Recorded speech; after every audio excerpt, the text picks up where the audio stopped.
Hello મિત્રો, આજે બનાવી છે સૂજી અને મેથીનો નવો નાસ્તો. તો ચાલો શરૂઆત કરીએ બનાવવાની.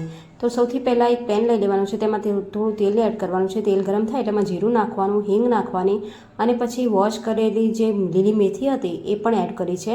મેં વોશ કરી મેથીને અને કટ કરી નાખી હતી, એ પણ આમાં એડ કરી છે. હવે આની અંદર આપણે થોડી આ મેથી શેકાઈ જાય પછી બેઝિક મસાલા એડ કરવાના છે.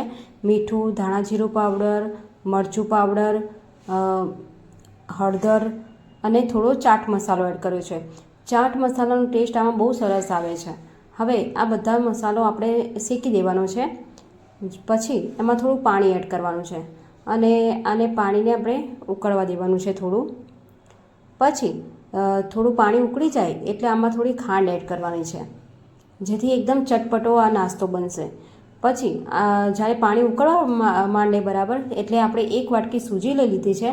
તેને આપણે થોડી થોડી મિક્સ કરતા જઈને બરાબર ચમચાના મદદથી હલાવવાની છે. જો તમે એક જ સામટું બધી સૂજી નાખી દેશો તો જે સૂજી છે એનામાં લમ્સ પડી જાય છે, પછી તૂટતા નથી.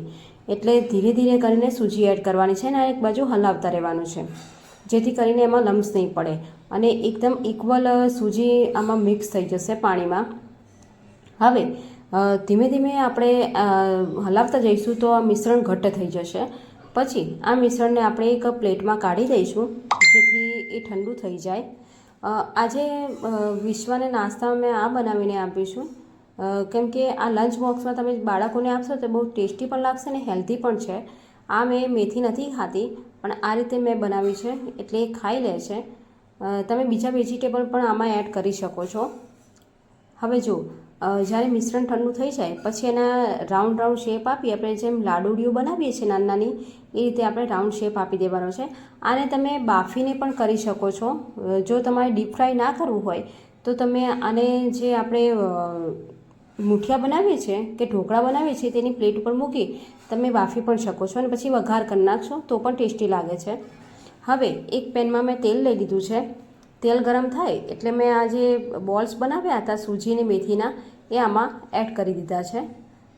અને ફાસ્ટ ફ્લેમ ઉપર જ આપણે શેકવાનું છે, ફ્રાય કરવાનું છે, કેમ કે તમે લો ફ્લેમ રાખશો તો જે સૂજીના બોલ્સ છે એ તૂટી જાય છે.